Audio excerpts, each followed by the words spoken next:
Selamat pagi, halo Bapak Ibu, sahabat semuanya, dan teman-teman media tentunya apa kabar? Mudah-mudahan kita semua dalam kondisi yang sehat ya, dan pastinya bersemangat mengikuti acara hari ini. Saya ucapkan selamat bergabung semuanya dalam konferensi pers peluncuran laporan East Ventures Digital Competitiveness Index 2022. Sedikit pengantar terkait East Ventures. East Ventures atau EV merupakan sebuah perusahaan venture capital dan pionir investasi startup di Indonesia. East Ventures merilis Digital Competitiveness Index atau yang disingkat DCI, dalam kata lain, Indeks Daya Saing Digital. Dan indeks ini memetakan daya saing digital di 34 provinsi yang ada di Indonesia. Untuk informasi lebih lengkapnya, saya ajak teman-teman untuk boleh mengunduh atau download report di www.east.vc/DCI, www.east.vc/DCI. Oke, sahabat sekalian, East Ventures bekerja sama dengan Kata Data Insight Center dan PricewaterhouseCoopers PwC sebagai konsultan riset dalam menyusun EV DCI 2022. Dan tahun ini adalah tahun ketiga East Ventures merilis laporan yang berisikan pemahaman yang sangat komprehensif mengenai indeks daya saing digital. Dan untuk mendapatkan gambaran yang lebih jelas, saya ajak kita semua untuk menyimak sebuah tayangan berikut ini. Since 2009, East Ventures has been involved in the development of technology and efficient digital infrastructure in Indonesia. We have witnessed tremendous growth of the digital ecosystem in the last decade. When the COVID-19 pandemic hit Indonesia in 2020, it became a game reset.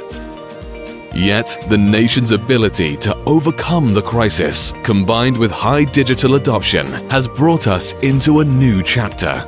2022 is the next normal, and it is the right moment to move faster to further optimize the digital ecosystem. Indonesia will soon be able to enter its digital golden era. The rate of digital growth in Indonesia is increasing. Hence, the regional digital competitiveness is becoming more equal. This can be shown in the top 10 regions, which range from Sumatra to Sulawesi, DKI Jakarta, West Java, Special Region of Yogyakarta, Banten, East Java, Bali, East Kalimantan, Riau Islands, West Sumatra and South Sulawesi.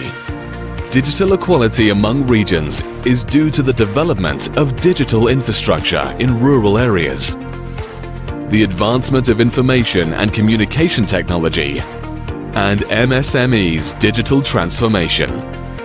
This can be seen in some provinces, such as West Sumatra, the Special Region of Yogyakarta, East Kalimantan, South Sulawesi, and West Papua. This year forward, the digital economy will continue to grow, accelerated by digital technology innovations. Information and communication technology as the foundation will play a key role to catalyze the digital government, digital society, and certainly the digital business.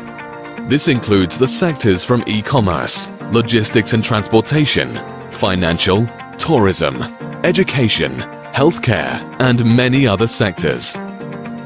With all the growth we are experiencing, it is also important to drive the sustainability of the digital ecosystem. And it can be achieved through the implementation of the environmental, social, and governance, or ESG approach.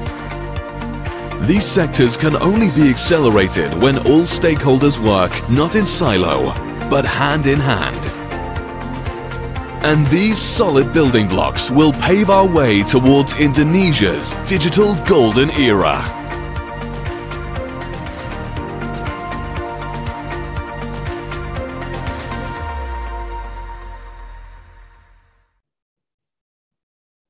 Ya, keren sekali ya. Tadi kita melihat bagaimana ada seorang sosok ibu-ibu lansia dengan pakaian tradisionalnya, tinggal di sebuah hunian yang sederhana, sudah bisa mengoperasikan teknologi digital. Sebuah gambaran realita yang tidak pernah kita bayangkan satu dekade sebelumnya.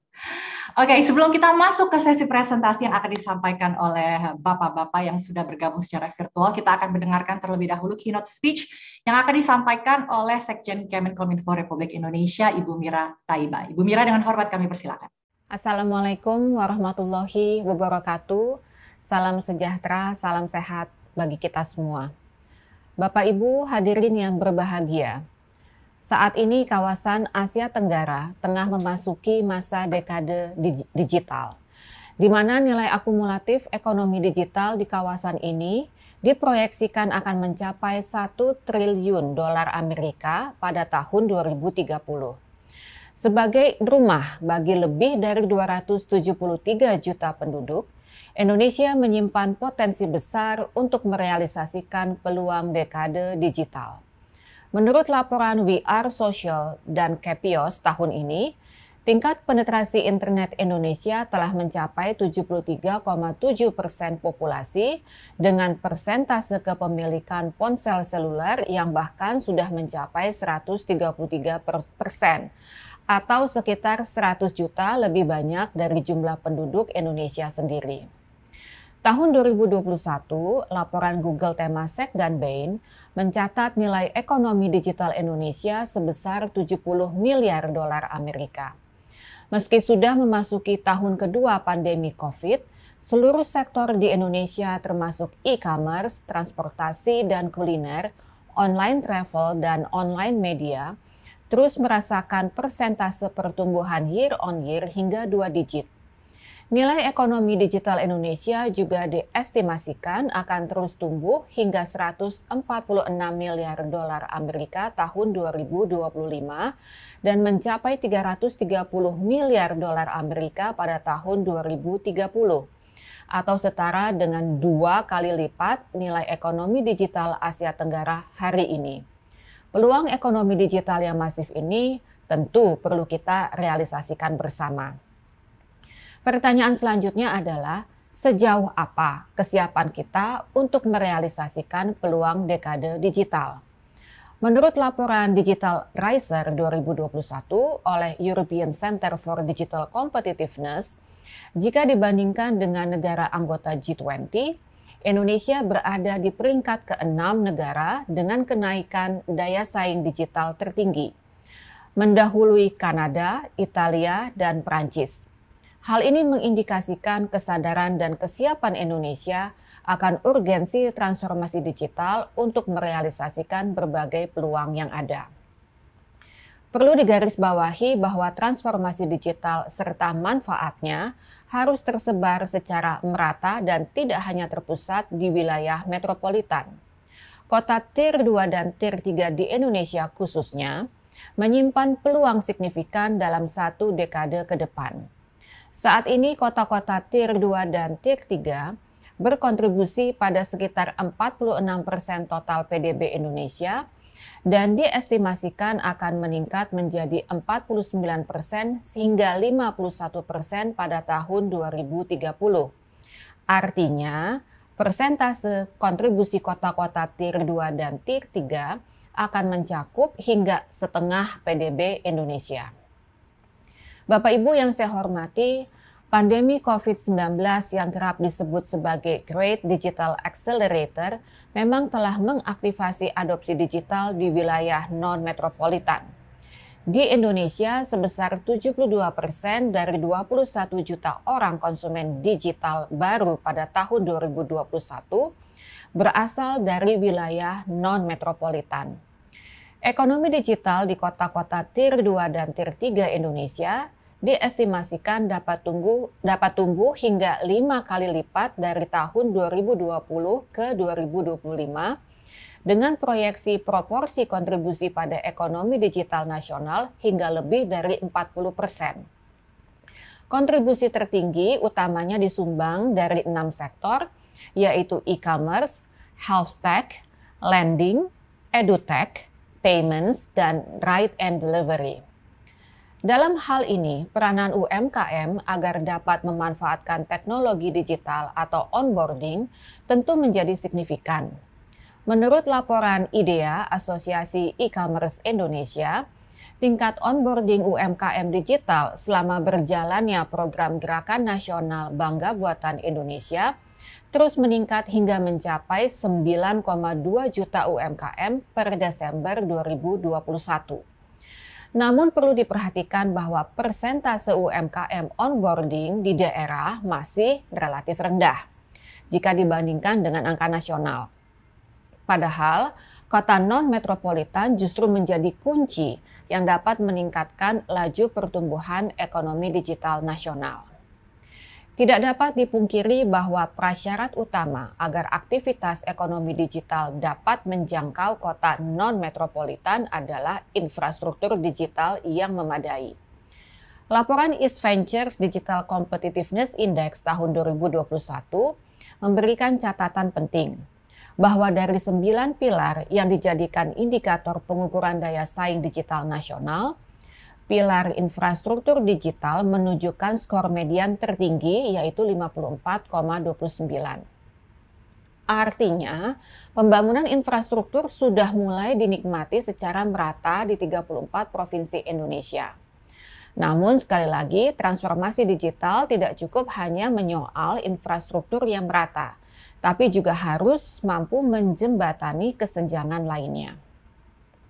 Laporan ITU dan UNESCO tahun 2021 menyebutkan bahwa saat ini ada setidaknya 3 tren digital di dunia, yaitu sentralitas konektivitas dalam kehidupan publik, peralihan dari network expansion ke network densification, dan potensi dampak pandemi COVID pada kesenjangan digital yang justru berpotensi melebar. 3 tren tersebut menekankan bahwa akses digital sudah menjadi kebutuhan fundamental bagi semua orang sehingga diperlukan pendekatan holistik untuk menghindari risiko munculnya kesenjangan baru. Meski pandemi COVID-19 telah mempercepat adopsi digital di berbagai lini kehidupan, peralihan yang cepat ini juga perlu mengantisipasi tantangan yang menyertainya. Kementerian Komunikasi dan Informatika secara khusus menaruh perhatian pada tantangan yang kita sebut dengan digital paradox, di mana manfaat digital mungkin belum dapat dirasakan oleh semua orang karena adanya keterbatasan akses, yaitu keterbatasan akses pada infrastruktur digital, biaya layanan internet yang terjangkau, dan atau keterampilan untuk memanfaatkan teknologi digital guna menciptakan nilai tambah. Dalam konteks pandemi COVID-19, meski sektor digital telah menjadi tulang punggung percepatan pemulihan pasca pandemi, kita tidak ingin terjadi K-shaped recovery atau pemulihan seperti bentuk huruf K. Sektor yang mampu mengadopsi teknologi digital seperti sektor e-commerce mampu bangkit dan bahkan tumbuh melesat jauh dibanding sektor lainnya seperti pariwisata dan perhotelan. Oleh karenanya, pemulihan ekonomi melalui pemanfaatan teknologi digital harus memprioritaskan sektor dan kelompok rentan agar pemulihan terjadi secara menyeluruh dan tidak menciptakan ketimpangan baru. Berangkat dari situasi ini, Kementerian Kominfo meyakini bahwa agenda transformasi digital harus berlandaskan pada nilai-nilai inklusif, memberdayakan, dan berkelanjutan. Inklusif di sini artinya ada 2 hal. Yang pertama, di sisi hilir diartikan sebagai penyediaan infrastruktur digital yang merata dan dapat diakses oleh semua orang, dan serta pemanfaatan ruang digital secara aman dan produktif. Di sisi hulu, inklusif diartikan sebagai penciptaan fair playing field antara pelaku usaha konvensional dan platform digital, serta peningkatan resiliensi infrastruktur digital. Untuk itu, pemerintah melalui Undang-Undang Cipta Kerja Nomor 11 Tahun 2020 dan Peraturan Pemerintah Nomor 46 Tahun 2021 tentang Pos, Telekomunikasi, dan Penyiaran mendorong kolaborasi antara pemerintah dan industri serta antar penyelenggara telekomunikasi, di antaranya melalui kebijakan infrastructure sharing dan spectrum sharing. Prinsip memberdayakan berarti transformasi digital mampu meningkatkan taraf hidup masyarakat termasuk sektor dan kelompok rentan, melalui pengembangan keterampilan untuk memanfaatkan teknologi digital guna meningkatkan taraf hidup. Sedangkan prinsip berkelanjutan memiliki arti transformasi digital dapat sejalan dengan upaya pemenuhan Agenda 2030 tujuan pembangunan berkelanjutan. Bapak Ibu yang saya hormati, dalam mewujudkan transformasi digital guna merealisasikan peluang digital, Kementerian Kominfo telah menyiapkan Peta Jalan Indonesia Digital 2021-2024 yang memiliki fokus pada penyediaan infrastruktur digital sebagai fondasi atau prasyarat transformasi digital, serta 3 sektor utama sebagai pilarnya, yaitu pemerintahan digital, ekonomi digital, dan masyarakat digital. Pembangunan ini dilakukan secara holistik, tidak hanya fokus pada hard infrastructure, tetapi juga soft infrastructure. Kementerian Kominfo secara masif melakukan pembangunan hard dan soft infrastructure melalui penyediaan program-program strategis. Di antaranya adalah terkait dengan infrastruktur digital, Kementerian Kominfo melalui pembangunan di 3 lapisan, yaitu lapisan backbone, middle mile, dan last mile, telah melakukan pembangunan BTS 4G di 12.548 desa kelurahan yang belum terkoneksi internet, melakukan utilisasi jaringan palaparing dan pembangunan jaringan palaparing integrasi, pembangunan satelit high throughput, migrasi siaran penyiaran televisi terestrial dari sistem analog ke digital, serta penyelenggaraan jaringan 5G yang saat ini sudah beroperasi di 9 wilayah Indonesia. Di sektor pemerintahan digital, melalui pembangunan pusat data nasional untuk meningkatkan integrasi data nasional sekaligus mendukung kebijakan Satu Data Indonesia untuk pengambilan kebijakan yang lebih cepat dan tepat sasaran, penyelenggaraan sistem pemerintahan berbasis elektronik (SPBE) dan pengembangan Smart City.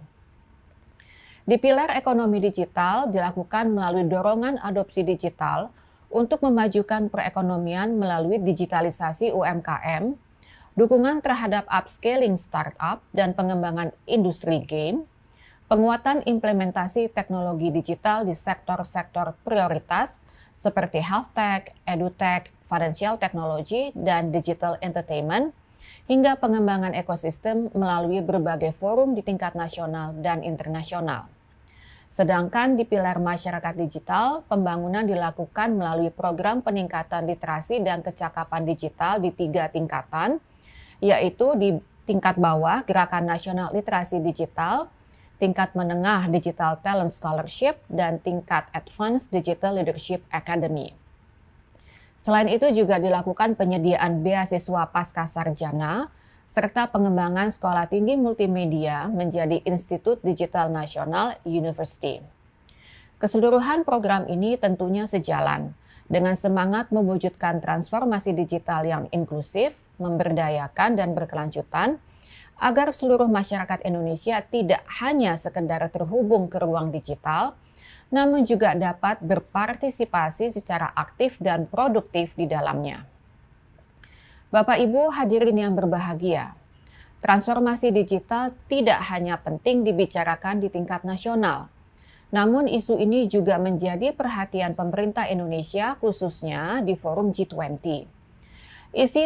Isu transformasi ekonomi berbasis digital bahkan menjadi salah satu isu prioritas dalam presidensi G20 Indonesia tahun 2022 yang mengusung tema besar Recover Together, Recover Stronger. Dalam presidensi G20 Indonesia, Kementerian Kominfo mengemban peran sebagai leading sektor isu prioritas transformasi digital dan sekaligus memimpin Digital Economy Working Group atau DEWG, di mana Indonesia berkesempatan menjadi negara anggota G20 yang pertama memimpin diskusi di DEWG setelah sebelumnya dielevasi dari status task force. Kepemimpinan Indonesia di G20 dan secara khusus di DEWG tentu menjadi momentum penting yang perlu kita optimalkan bersama untuk pengembangan transformasi digital yang merata di tingkat nasional dan setara di tingkat global. Melalui DEWG, Kementerian Kominfo menyorot lanskap kompetisi digital yang tidak berimbang di tingkat global, yang antara lain dikarenakan tidak setaranya akses sumber daya antar sektor usaha dari beragam jenis dan ukuran, kompleksnya persaingan antara moda bisnis konvensional dan moda bisnis baru di ruang digital, serta belum adanya kesepakatan yang solid di tingkat global terkait tata kelola data. Berangkat dari kondisi ini, Kementerian Kominfo akan mengangkat 3 isu prioritas pada pertemuan DEWG sepanjang tahun 2022, yaitu yang pertama, Connectivity and Post-COVID-19 Recovery. Isu ini berfokus pada penguatan konektivitas digital dan juga konektivitas manusia untuk pemulihan pasca pandemi yang lebih resilient. Salah satunya melalui dorongan adopsi digital bagi UMKM. Isu kedua adalah digital skills and digital literacy. Berfokus pada pengembangan kecakapan digital dan literasi digital di masing-masing negara anggota G20 agar masyarakat mampu memanfaatkan ruang digital secara aman dan produktif. Dan isu ketiga yaitu cross-border data flow and data free flow with trust, berfokus pada diskusi untuk mencapai pemahaman bersama terkait arus data lintas batas negara agar dapat mendorong interoperabilitas melalui adopsi 4 prinsip, yaitu lawfulness, fairness, transparency, dan reciprocity. Bapak Ibu hadirin yang berbahagia, transformasi digital sejatinya merupakan pekerjaan besar yang perlu kita lakukan bersama. Pada kesempatan ini, Kementerian Kominfo mengapresiasi publikasi laporan East Ventures Digital Competitiveness Index 2021 yang telah memetakan daya saing digital di 34 provinsi di Indonesia sebagai bagian dari upaya untuk menjembatani kesenjangan digital. Upaya serupa perlu kita dukung dan dorong bersama, baik melalui kerjasama maupun kolaborasi multi-stakeholders, agar peluang digital Indonesia dapat kita realisasikan menuju Indonesia terkoneksi, makin digital, makin maju. Terima kasih. Wassalamualaikum warahmatullahi wabarakatuh.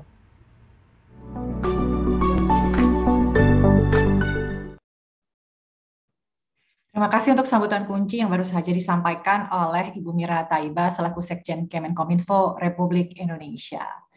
Oke, dan berikutnya sahabat sekalian adalah sesi presentasi oleh panel experts dan tamu pembicara yang tentu juga sudah bergabung secara virtual. Akan saya perkenalkan satu persatu, dimulai dari perkenalan pembicara pertama yang juga merangkap sebagai moderator kita. Pak Mulia Amri, PhD. Sebelum saya menyapa beliau, saya akan sedikit mengulas biografi singkat. Mulia Amri adalah seorang pemerhati kebijakan publik dan pembangunan perkotaan. Beliau merupakan bagian dari panel ahli Kata Data Insight Center, dan dalam perannya tersebut, Mulia memberikan masukan kepada tim peneliti dan analis data, mulai dari desain metodologi penelitian sampai penulisan hingga presentasi laporan akhir. Mulia adalah seorang pendidik dan peneliti yang telah menulis sekitar 20 buku dan bab buku serta berbagai jurnal ilmiah. Kebanyakan penelitiannya menyoroti daya saing daerah, pembangunan ekonomi perkotaan, digitalisasi, dan tata kelola pemerintahan. Dengan pengalaman selama 20 tahun lebih, ia pernah bekerja dengan organisasi pemerintah, swasta, dan masyarakat sipil di berbagai negara dari Indonesia, Singapura, Brunei, Filipina, Tiongkok, dan Amerika Serikat. Mulia memiliki gelar PhD dalam kebijakan publik dari National University of Singapore, gelar Master dalam perencanaan perkotaan dari University of California, Los Angeles, dan gelar Sarjana dari Institut Teknologi Bandung, ITB. Selamat pagi Mas Muli, begitu ya akrab disapa. Apa kabar Mas pagi ini? Halo Mbak Muna, senang ketemu lagi, kabar baik, semoga sehat-sehat juga. Senang ketemu lagi. Oke, selain sebagai seorang peneliti dan panel expert di KIC, Mas Muli juga ini mahir bermusik ya, dan seorang pelari aktif, jadi kita harus banyak belajar nih. Dari Mas Muli bagaimana menerapkan work-life balance ya. Oke, Mas Muli, sebelum saya serah terima acara, saya akan melanjutkan perkenalan pembicara berikutnya dulu. Selanjutnya ada Bapak David Fernando Audi. Saat ini, Pak David menjabat sebagai operating partner di East Ventures. David bekerja dengan pendiri dan tim dari perusahaan teknologi untuk mengelola berbagai aspek bisnis dan penciptaan nilai. Ia memiliki pengalaman profesional selama 20 tahun di berbagai industri, mulai dari e-commerce hingga media dan konten, dengan posisi C-level atau jabatan dengan wewenang tinggi yang memiliki tanggung jawab strategis, dan juga pemegang keputusan akhir pastinya. Beberapa pengalamannya antara lain CEO PT MNC Tbk, Direktur PT Global Mediacom Tbk, pendiri okezone.com, dan komisaris independen di PT Matahari Depstore Tbk. Pak David, selamat pagi, salam sehat Pak. Selamat pagi, Mona. Sudah hampir 1 dekade sepertinya terakhir saya bertemu Pak David ya saat menjabat sebagai Direktur PT Global Mediacom, aka Global TV ya Pak ya. Iya, saya juga baru sadar ternyata dulu pernah di Global TV ya. Iya, salah seorang presenter ya Pak David. Oke, kita sangat nantikan presentasinya Pak David, tapi sebelumnya mohon izin saya untuk memperkenalkan pembicara kita yang terakhir Pak. Oke, selanjutnya ada Pak Raju Munusami, selaku Next Level Leader PwC Indonesia. Raju Munusami adalah partner dan Next Level Leader PwC Indonesia. Saat ini beliau bertugas sebagai Policy Manager di gugus tugas Finance and Infrastructure pada event di 2022. Ia memiliki pengalaman lebih dari 30 tahun dalam perencanaan strategi dan pengembangan bisnis, baik sebagai konsultan maupun sebagai pemimpin perusahaan multibisnis. Bidang keahliannya meliputi akselerasi pertumbuhan bisnis dan transformasi, restrukturisasi bisnis dari berbagai sektor seperti retail dan e-commerce, logistik dan transportasi, perbankan, serta ICT. Pak Raju, selamat pagi, salam sehat Pak. Selamat pagi, salam sehat. Terima kasih sudah bergabung, kita tunggu presentasinya nanti Pak Raju. Untuk itu saya undang Mas Muli untuk segera memimpin sesi presentasi. Mas Muli, over to you. Baik, terima kasih Mbak Mona. Selamat pagi juga Pak David, Pak Raju. Senang sekali tadi kita sudah mendengarkan keynote ya dari Ibu Mira Taiba tadi tentang berbagai tren positif Indonesia dalam hal ekonomi digital, dan juga senang sekali Ibu Mira merefer ke laporan East Ventures Digital Competitiveness Index yang tahun lalu. Nah, bagaimana dengan tahun ini? Tentunya kita punya banyak insight baru yang akan dijelaskan oleh Pak David, Pak Raju, dan sebagian metodologi juga oleh saya sendiri. Senang kita bisa bekerja sama dalam mengerjakan proyek ini, dan saya yakin nanti akan ada banyak pertanyaan dari para jurnalis yang ada di sini. Pak David, saya berikan kesempatan kepada Pak David untuk memulai terlebih dahulu. Terima kasih, Mas Amri. Langsung kita ke slide.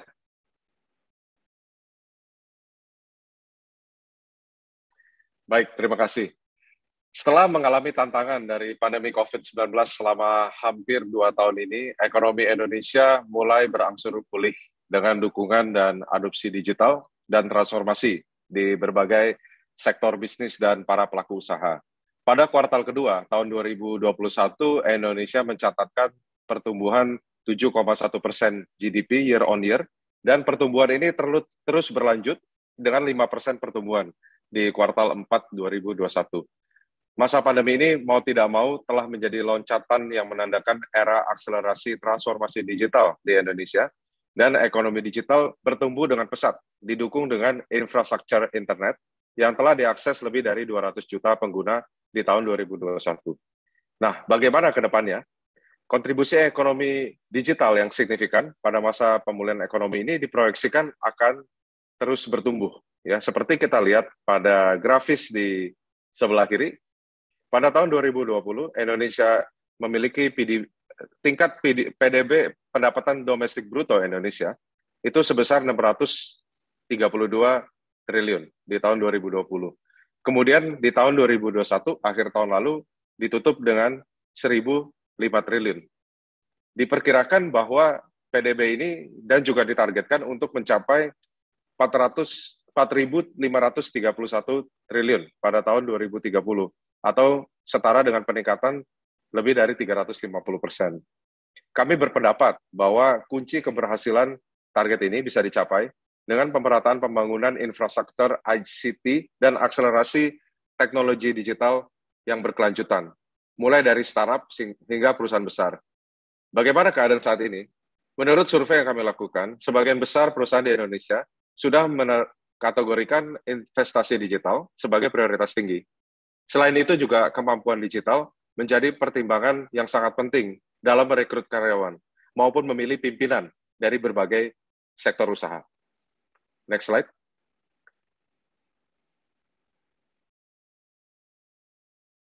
Indonesia mampu meningkatkan daya saing digital di skala global dengan kecepatan pertumbuhan melebihi negara-negara tetangga. Berdasarkan data IMD World Digital Competitiveness Ranking, ini ibaratnya di DCI untuk the whole world, Indonesia mampu meningkatkan daya saing digital di skala global dengan kecepatan pertumbuhan melebihi negara-negara tetangga. Berikut ini adalah skor Digital Competitiveness Ranking per negara, di mana Amerika Serikat sebagai acuan skor maksimum 100 di urutan pertama, bisa dilihat bahwa Indonesia merupakan negara yang peringkatnya naik 3 level, ya, menjadi urutan ke-53. Sama seperti China yang juga naik 3 peringkat, di mana negara-negara tetangga hanya naik 1 atau 2 peringkat. Ini merupakan pencapaian yang baik dan diharapkan bahwa Indonesia bisa naik peringkat lebih pesat lagi ke depannya. Tentunya dengan pembangunan dan peningkatan akses digital yang lebih merata. Next.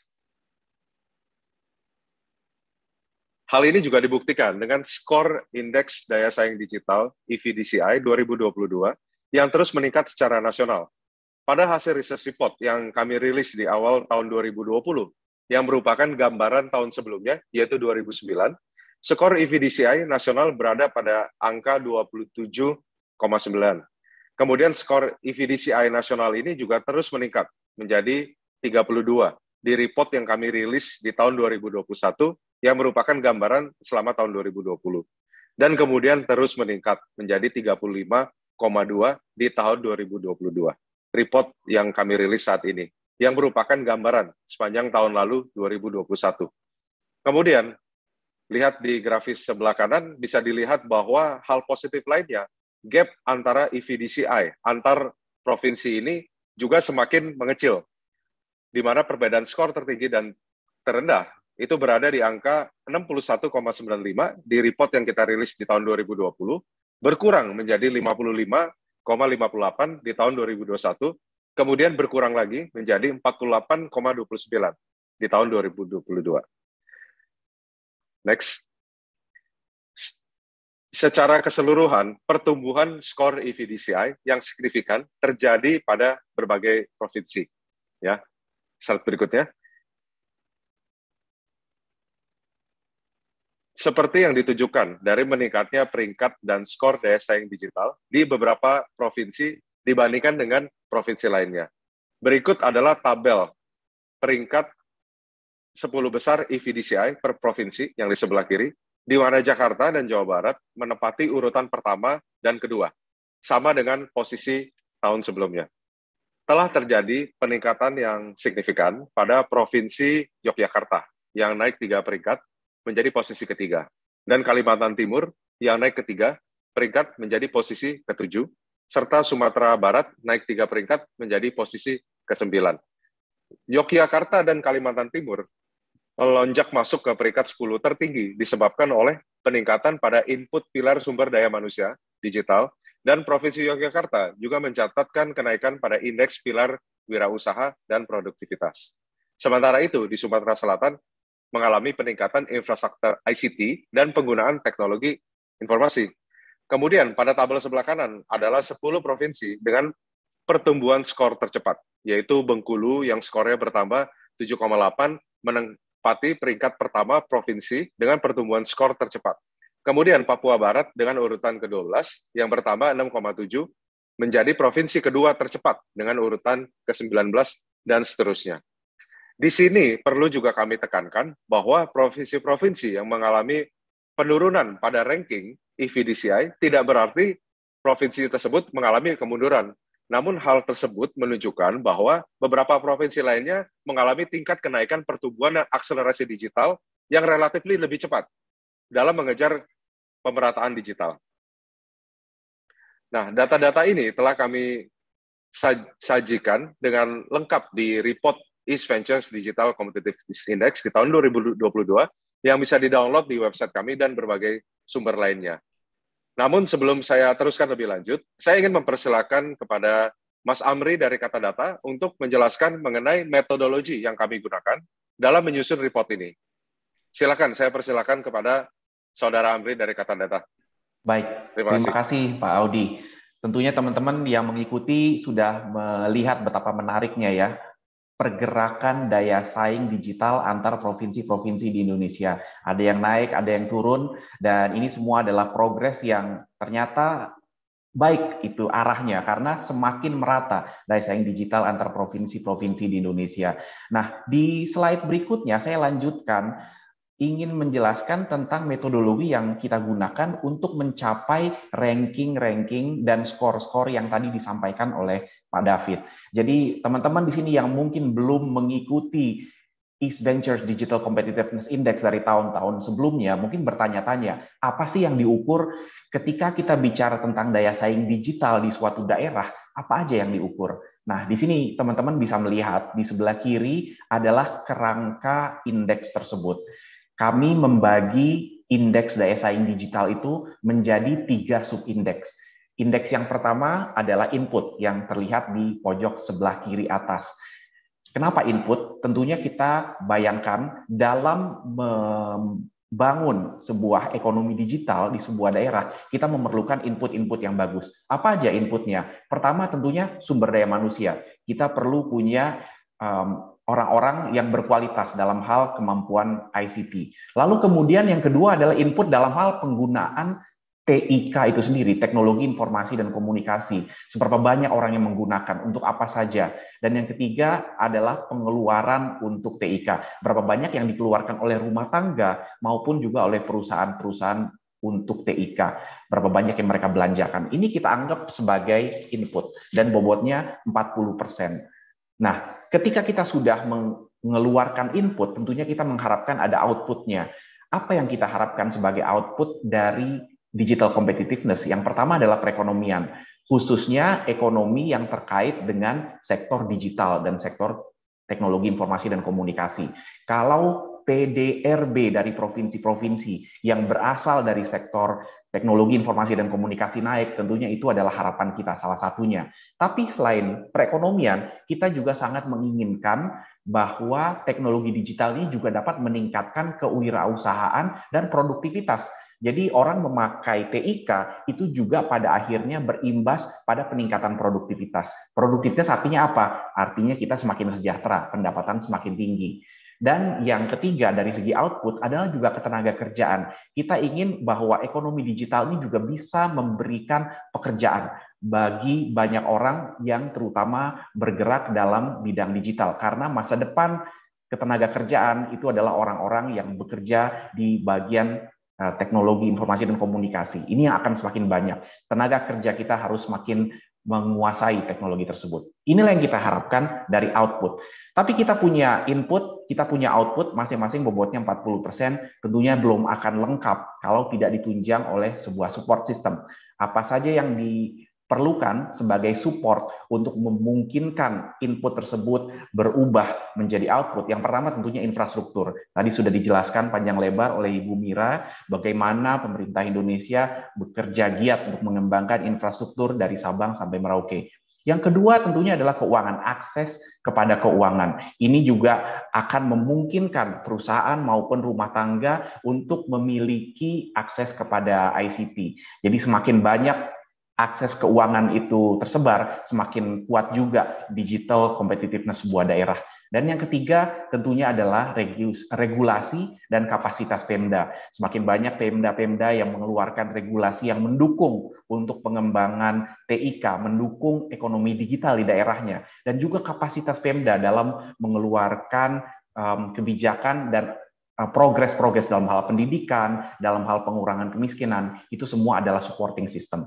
Jadi input, output, dan penunjang itu kita anggap 3 subindeks, dan Masing-masing subindeks ini memiliki 3 pilar, sehingga ada 9 pilar tadi ya, mulai dari sumber daya manusia, perekonomian, infrastruktur, itu kita sebut pilar. Dan masing-masing pilar itu ada 3-9 indikator, sehingga total kita indikatornya yang kita gunakan ada 50 indikator. Banyak dari indikator tersebut berasal dari data dari BPS, data dari Bank Indonesia, data dari kementerian juga. Nah, selain kita mengukur indeks dengan data sekunder yang berasal dari BPS dan lain-lain tadi, dalam penyusunan laporan EV-DCI tahun 2022 ini, kita juga mulai menggunakan survei. Ini yang membedakan antara lain dengan laporan tahun sebelumnya. Kita lakukan survei terhadap perusahaan-perusahaan digital dan yang mengisi surveinya adalah pemimpin perusahaan digital langsung. Kita dapat 71 responden. Dan selain itu, kita juga lakukan wawancara mendalam dengan stakeholder kunci untuk pengembangan digital Indonesia, mulai dari pemerintah, mulai dari level Menko, lalu juga pemerintah daerah, pemimpin perusahaan, dan lain-lain ya, pemerintah pusat dan daerah. Jadi ada 18 stakeholder yang kita interview secara mendalam. Nah, di slide berikutnya, saya akan masuk sedikit lebih detail dari masing-masing pilar. Tadi saya sebutkan ada 9 pilar, 3 pilar untuk masing-masing input, output, dan support. Dan kita juga di sini membandingkan nilai pilar yang ada di tahun ini dibandingkan dengan yang tahun lalu. Jadi kalau kita lihat, pilar yang berwarna lebih gelap itu adalah skor pilar untuk tahun yang terbaru ini, tahun 2022. Sementara yang warnanya lebih terang itu adalah skor pilar untuk tahun 2021. Kita bisa lihat di sini, karena EV-DCI ini sudah diselenggarakan selama 3 tahun, jadi kita bisa melihat progresnya, pilar-pilar mana saja yang semakin tinggi nilainya, artinya semakin merata. Pertama tentunya yang paling tinggi nilainya dari tahun lalu dan tahun ini pun semakin tinggi, itu adalah infrastruktur. Nanti tentunya akan dijelaskan oleh Pak Audi dan Pak David dan Pak Raju juga ya, persisnya seperti apa sih infrastruktur, pengembangan infrastruktur kita. Ini salah satu perbaikan. Lalu kemudian perbaikan yang lain yang kelihatan juga, kewirausahaan dan produktivitas. Tadinya ini adalah pilar yang skornya paling kecil, sehingga kita pun agak-agak khawatir ya, ini Indonesia dalam hal penggunaan TIK-nya sudah bagus, infrastrukturnya sudah bagus, tapi kok kewirausahaan dan produktivitasnya agak rendah. Ternyata kita melihat tahun ini itu sudah naik, dan naiknya lumayan signifikan, dari 13,5 sampai 23,6. Jadi berbagai program-program yang dilakukan oleh pemerintah maupun perusahaan-perusahaaan digital untuk mengembangkan produktivitas dan kewirausahaan, khususnya di kalangan UKM, seperti digitalisasi UMKM, itu mulai membawa banyak hasil. Termasuk juga ketenaga kerjaan kita lihat membaik, sumber daya manusia juga mulai membaik, tapi tetap kita lihat trennya ya, sumber daya manusia walaupun naiknya itu masih kecil, karena itu merupakan PR yang menurut kita perlu dikedepankan lebih lanjut, pengembangan sumber daya manusia yang menguasai teknologi digital di seluruh Indonesia. Kita juga melihat beberapa penurunan penggunaan TIK, antara lain juga pengeluaran TIK karena faktor pandemi ya. Ekonomi juga karena faktor pandemi juga turun begitu. Tapi kita lihat juga regulasi dan kapasitas Pemda itu sebagai hal yang positif. Semakin banyak Pemda yang telah mengeluarkan regulasi-regulasi yang mendukung pengembangan ekonomi digital di daerahnya. Nah, bagaimana persisnya beberapa best practice dan cerita-cerita yang inspiratif dari daerah, saya akan mengundang kembali Pak David, dan nanti akan dilanjutkan oleh Pak Raju juga tentunya ya. Untuk melanjutkan presentasinya, silakan Pak David mungkin bisa dilanjutkan dengan beberapa driver dari kenaikan pilar-pilar tadi ya. Masih mute Pak David. Baik, terima kasih Mas Andri. Ya. Oke, slide-nya. Semakin meratanya daya saing digital Indonesia didukung oleh berbagai inisiatif pengembangan yang berhasil pada berbagai contoh di bawah ini. Ya, 7.904 titik lokasi di daerah 3T mendapatkan layanan 4G melalui pembangunan Base Transceiver Station atau BTS, yang seperti tadi juga sudah dijelaskan oleh Kominfo, Kemudian juga 11,4 juta tenaga kerja dari seluruh Indonesia telah mengikuti program Kartu Prakerja yang dibuka sebanyak 23 gelombang selama masa pandemi. Kemudian ini juga luar biasa, 70% UMKM di Lampung telah bergabung dengan ekosistem digital melalui peran serta pemerintah Provinsi Lampung melalui aplikasi pengadaan BELA atau belanja langsung. Slide berikutnya, mungkin agak cepat ya slide-nya. Papua Barat mengalami peningkatan sebesar 126% untuk indikator rasio desa yang mendapat signal 4G. Ini slide-nya salah ini. Balik ke yang tadi. Enggak. Yang tadi belum selesai saya.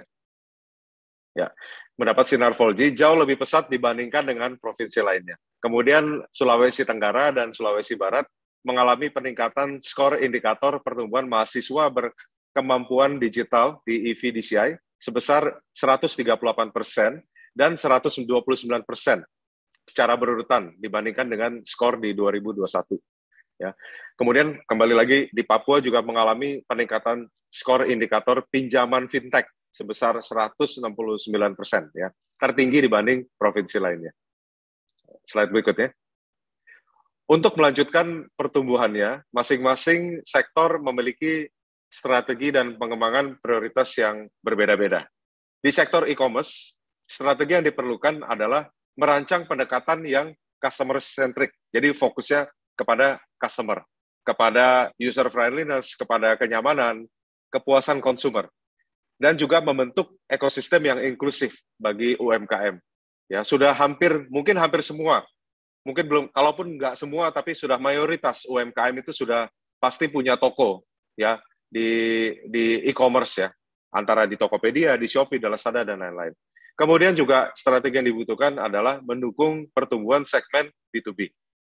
Di sektor logistik, ini merupakan efek ya daripada boomingnya e-commerce, tentunya juga memerlukan banyak support logistik, sehingga logistik ini menjadi sektor yang sangat besar sekali, menjadi satu sektor yang luar biasa dan juga menjadi lokomotif bagi sektor-sektor subsektor lainnya. Di strategi yang dibutuhkan di sektor logistik adalah membangun ekosistem logistik yang terkoneksi, memiliki visibilitas autonomous, ya, dan mudah dianalisis. Ini yang mungkin 5 tahun yang lalu belum, tapi sekarang dengan adanya konektivitas dan segala macam data-data, logistik kita semakin menjadi efisien dari hari ke hari, dan integrasinya juga semakin end-to-end. Kemudian, yang merupakan konsekuensi dari boomingnya logistik juga, boomingnya e-commerce, adalah sektor fintech. Nah, sektor fintech ini mendorong pertumbuhan di berbagai industri dengan memprioritaskan literasi keuangan dan mempercepat digital ID untuk inklusi keuangan dan eKYC secara instan. Sekarang orang buka rekening bank semua udah bisa pakai handphone. Hal yang tidak bisa dilakukan beberapa tahun sebelumnya. Next. Untuk sektor edutech, ya, kita percaya bahwa strategi yang dibutuhkan adalah untuk bekerja sama dan membangun dan mengembangkan sistem pendidikan dan tenaga pendidikan yang melek digital, ya, cerdas digital, untuk meningkatkan penyerapan tenaga kerja dari berbagai jenjang pendidikan. Kemudian yang tidak kalah penting juga adalah sektor pariwisata yang sekarang ini sedang mulai bangkit dari masa pandemi yang sudah kelihatannya sudah mulai berakhir. Strategi yang dibutuhkan adalah membangkitkan daya tarik swasta dengan meningkatkan kemudahan pelanggan melalui digitalisasi di tiap poin-poin experience journey, kemudian juga mengoptimalkan pariwisata medis di Indonesia yang mungkin masih banyak potensi yang belum digarap. Ada satu poin lagi mungkin yang kurang, ini adalah terus meningkatkan rasa aman dan kenyamanan dan confidence daripada orang-orang yang ingin melakukan perjalanan dengan tentunya mengimplementasi protokol kesehatan yang baik. Kemudian yang keenam adalah sektor health tech, ya, yang kami percaya di mana strategi yang dibutuhkan adalah mewujudkan digitalisasi sistem kesehatan nasional melalui kolaborasi antar platform, unifikasi informasi, percepatan analisis data untuk meningkatkan kualitas dan akses pelayanan kesehatan.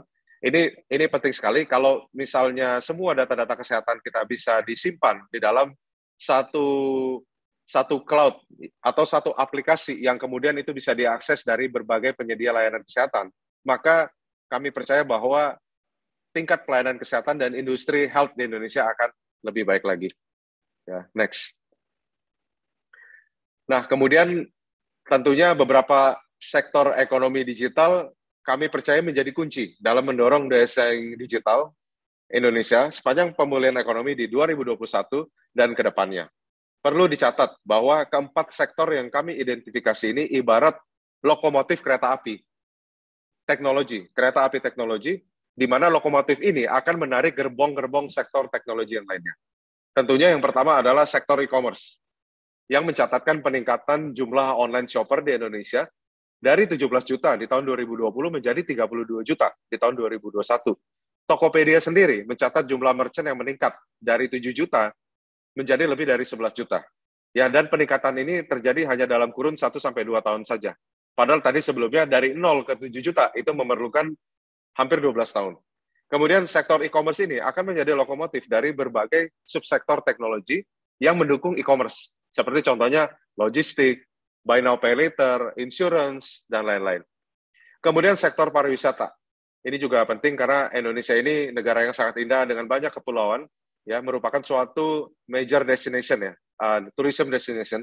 Sektor pariwisata mencatatkan pendapatan online travel agency sebesar 84 triliun di tahun 2021, meningkat 53% dibanding 2020. Sektor ini akan menjadi lokomotif dari berbagai subsektor teknologi yang berkaitan dengan pariwisata, misalnya online booking, berbagai akomodasi perhotelan, restoran, tempat wisata, dan sebagainya. Ya, jangan lupa ini juga merupakan salah satu sumber penciptaan tenaga kerja yang cukup penting di negara ini. Kemudian sektor health tech, ya, ini juga menjadi penting dengan pandemi, yaitu sektor health tech ini mencatatkan peningkatan 115,7% di tahun 2021 dibandingkan dengan 2020. Walaupun demikian, sektor ini masih underinvested. Ya, kami percaya bahwa sektor health tech ini akan menjadi lokomotif di berbagai subsektor teknologi yang berkaitan dengan kesehatan. Ya, contohnya ada 5 subsektor health tech, yaitu 1, research and development, 2, wellness and disease prevention. Ya, ini juga penting nih karena budget health di Indonesia ini kebanyakan di-spending untuk pengobatan, harusnya kan di pencegahan. Ya, kemudian yang ketiga adalah screening and diagnosis. Yang keempat, research and development.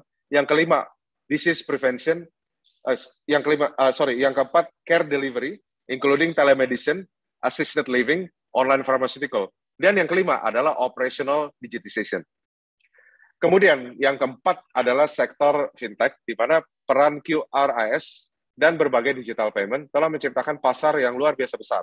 Transaksi melalui QRIS mencapai 29 triliun, meningkat 248% dibanding 2020, yang didorong oleh 40 juta transaksi, meningkat sebesar 264% dari jumlah pada tahun 2020. Ya, ini juga masih memiliki banyak peluang yang luar biasa. Saking luar biasanya potensi di sektor fintech, banyak yang berpendapat bahwa the future of tech is fintech. Kemudian next slide berikutnya. Berikut adalah contoh beberapa pemain utama ekonomi digital dari berbagai sektor yang mencatatkan peningkatan performa serta telah memimpin adopsi digital selama 2 tahun terakhir ini. Yang pertama, Gojek Tokopedia yang merupakan merger menjadi Goto telah mendapatkan tambahan 4 juta UMKM yang bergabung pada ekosistem Goto selama pandemi. Kemudian Sosiola juga mencatat kenaikan transaksi online sehingga 50% sepanjang pandemik. Circlo terus ekspansi dengan mengakuisisi Warung Pintar dan Orami sepanjang 2021. Circlo ini adalah e-commerce enabler.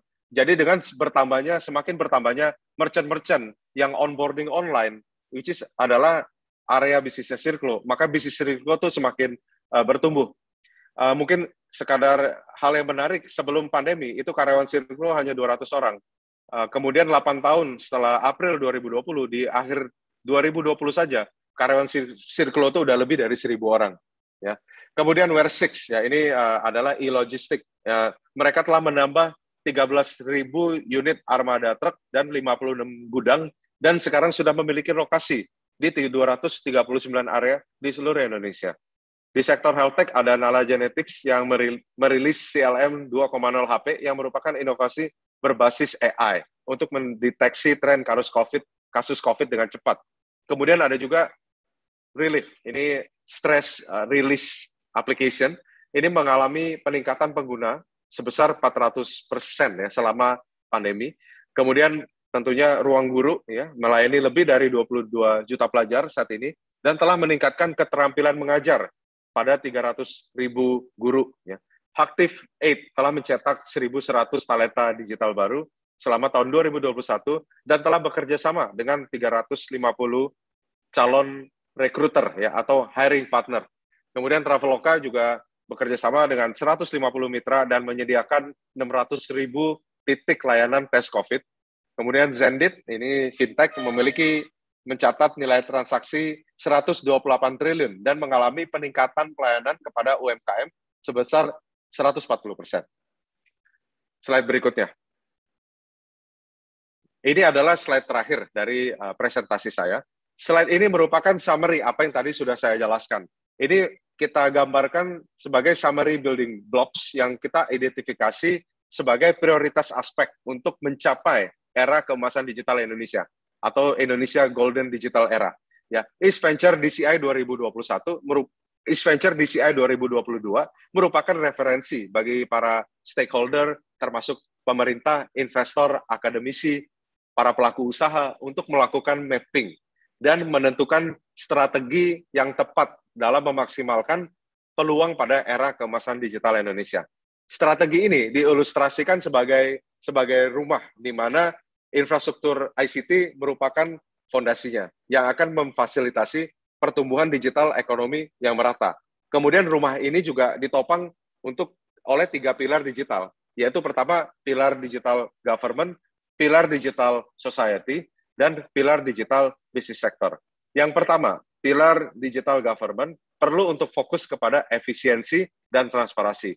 Yang kedua, pilar digital society membutuhkan sistem edukasi digital yang baik untuk improvisasi dan peningkatan talenta digital. Yang ketiga, itu adalah pilar digital business sector yang terus fokus kepada pertumbuhan dan adopsi teknologi di berbagai sektor. Ya, tentunya semua aspek ini perlu untuk diperkuat dengan implementasi prinsip-prinsip berkelanjutan melalui environmental, social, and governance atau yang sering disingkat dengan ESG. Ya, seluruh stakeholder harus mengerti dan mengimplementasi prinsip-prinsip ESG agar dapat mencapai pertumbuhan ekonomi digital yang berkelanjutan untuk mencapai era keemasan ekonomi digital Indonesia. Sekian dan terima kasih. Selanjutnya saya persilakan Raju dari PricewaterhouseCoopers untuk mengelaborasi rekomendasi daripada EVDCI 2022. Silakan Raju. Terima kasih. Ya, terima kasih David. Mungkin bisa langsung ke slide-nya.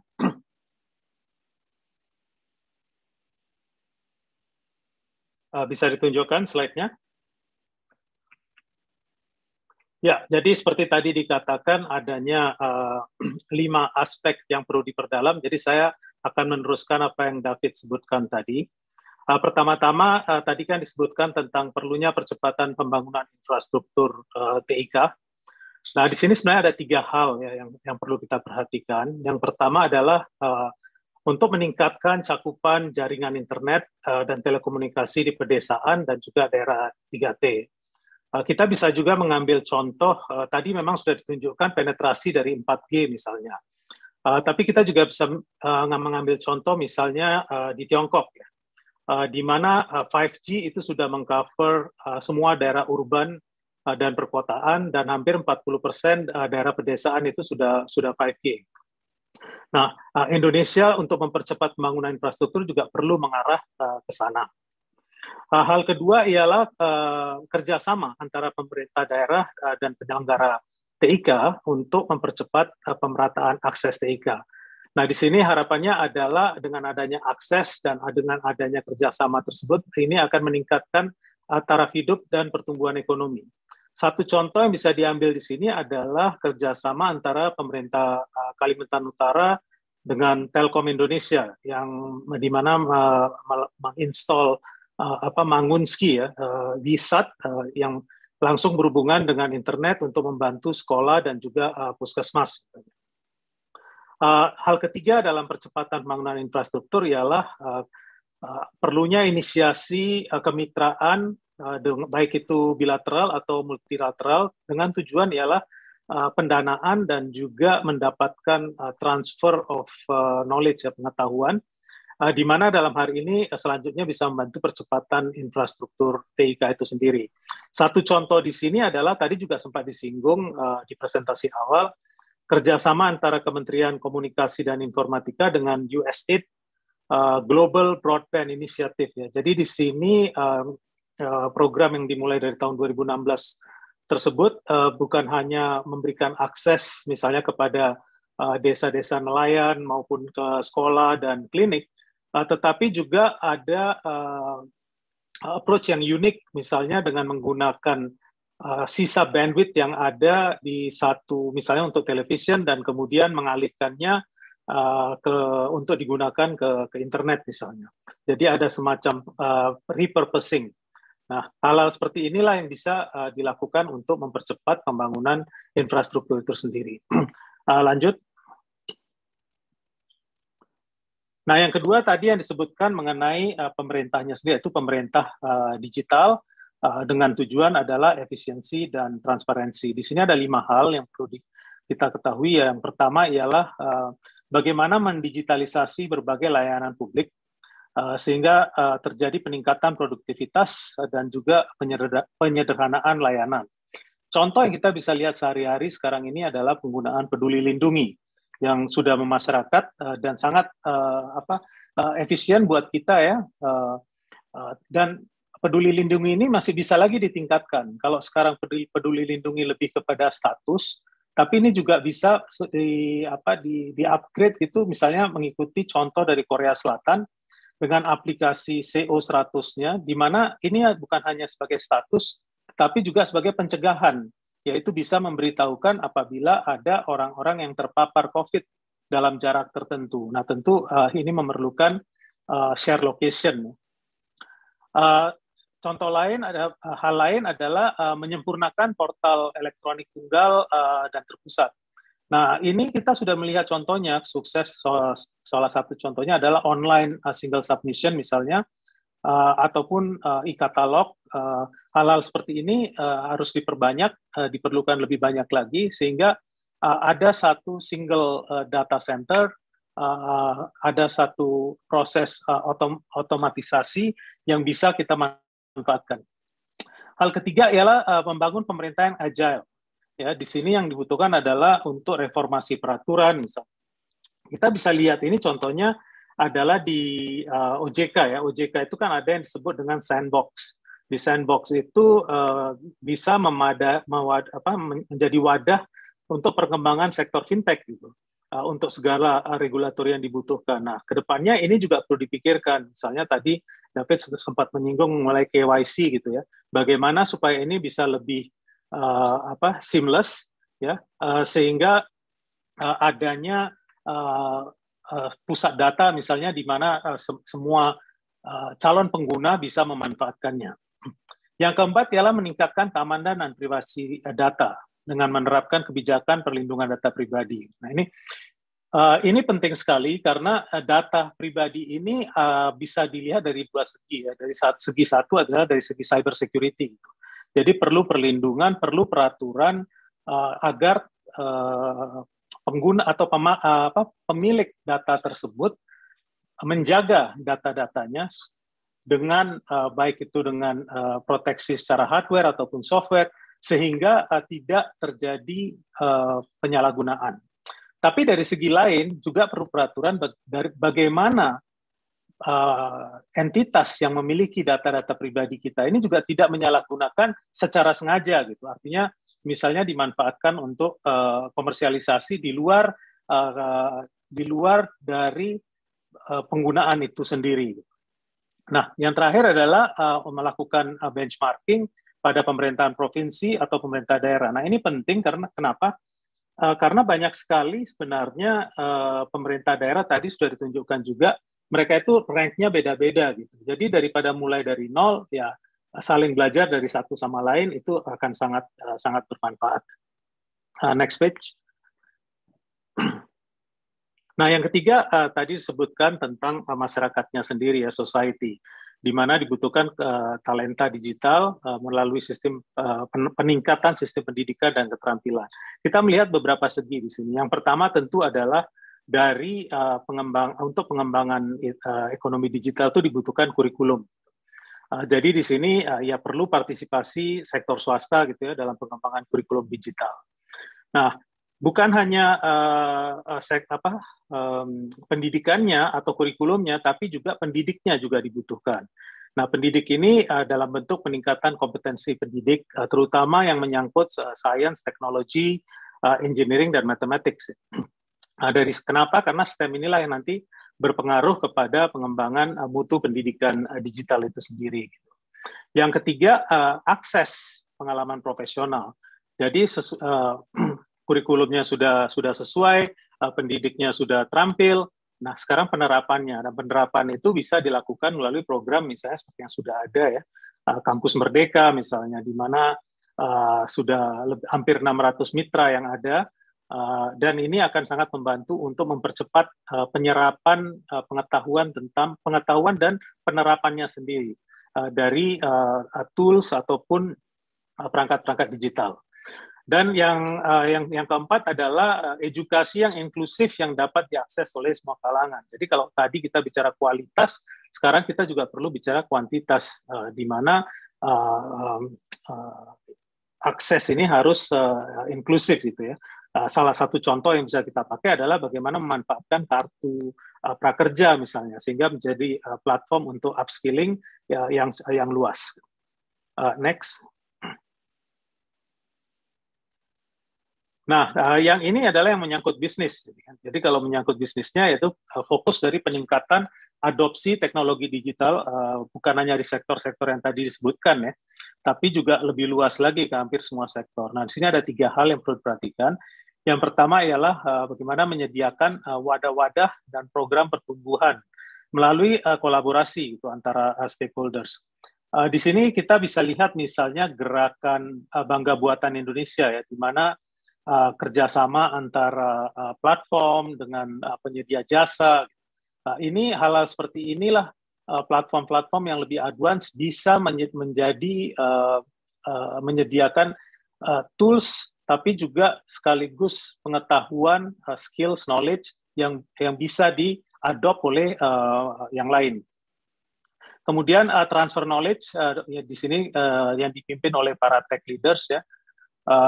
Transfer knowledge ini bisa diambil beberapa contoh, banyak perusahaan-perusahaan yang sudah mulai masuk ke industri 4.0 yang memiliki ratusan supplier misalnya, ataupun distributor, dan mereka masukkan itu ke dalam satu platform. Nah, di sini bisa terjadi transfer knowledge tersebut. Yang ketiga, ya, insentif untuk aktivitas riset dan pengembangan R&D. Salah satu contoh yang sudah dilakukan adanya pengurangan pajak misalnya bagi industri-industri yang melakukan lebih banyak research dan pengembangan. Nah, ini perlu lebih diintensifikasikan untuk sektor digital. Next. Nah, yang terakhir, tapi tidak kurang pentingnya adalah masalah ya, ESG tadi, yaitu prinsip keberlanjutan. Di sini ada 3 hal yang bisa kita cover. Yang pertama itu adalah bagaimana mengevaluasi rantai nilai bisnis atau supply chain itu sendiri untuk memahami risiko-risiko yang ada dari segi environment, sosial maupun governance, sehingga kita bisa melihat bagaimana ini untuk mitigasi risikonya. Nah, dalam hal ini juga menyangkut penggunaan teknologi digital.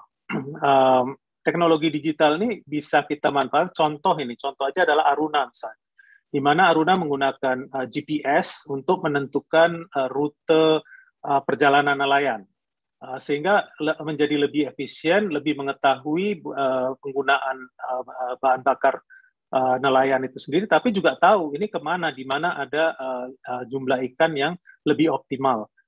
Contoh lain mungkin adalah Surya ya, yang merupakan startup energi, itu juga menggunakan Internet of Things untuk memonitor konsumsi listrik misalnya. Dan yang terakhir, yang ketiga adalah mempublikasikan manfaat dari penerapan prinsip keberlanjutan tersebut melalui ESG reporting. Seperti contohnya sekarang OJK itu sudah mengharuskan perusahaan yang listed untuk memiliki ESG reporting misalnya. Dan ini ESG reporting ini bukan hanya sekedar melaporkan status atau bagaimana perusahaan-perusahaan ini memikirkan tentang ESG dan menerapkannya, tapi juga bisa menjadi pembelajaran buat yang lain, terutama untuk perusahaan-perusahaan dan pelaku usaha yang lebih kecil. Demikian dari saya kembalikan ke David untuk penutupannya. Terima kasih, David. Ya, terima kasih, Raju. Jadi tahun 2022 ini menandakan tahun ketiga East Venture Digital Competitiveness Index Report tahun 2022. Tolong screen-nya for presentation-nya ditampilkan. East Venture berkolaborasi kali ini dengan Katadata Insight Center dan PricewaterhouseCoopers Indonesia.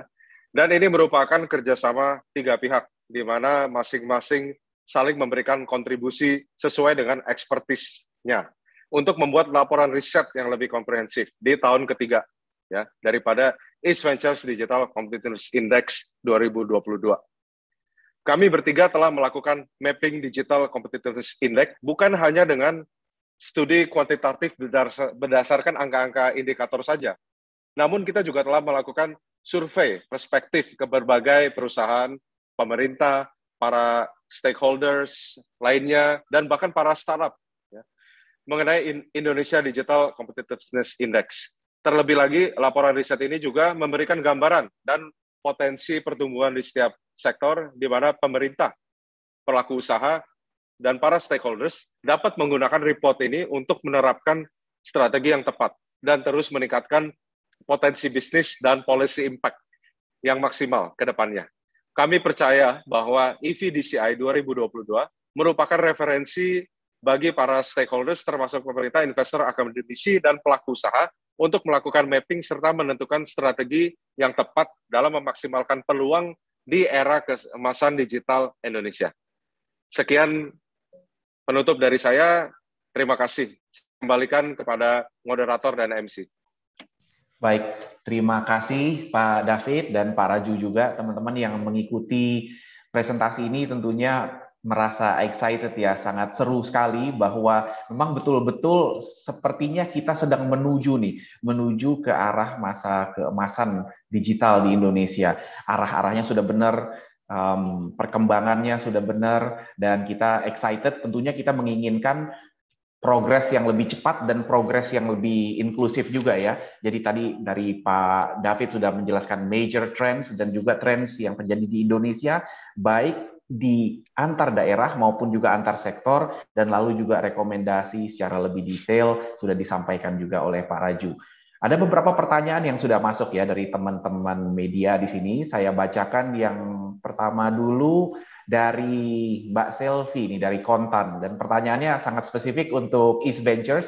Ya, apakah modal Ventura akan menyerbu sektor-sektor yang memiliki daya saing kuat tersebut? Seberapa besar investasi ke sektor tersebut? Dan di tahun ini sendiri untuk EV, apakah akan lebih banyak berinvestasi di sektor mana atau daerah mana, dan berapa investasi yang disiapkan? Sangat detail pertanyaannya Pak David ya, silakan.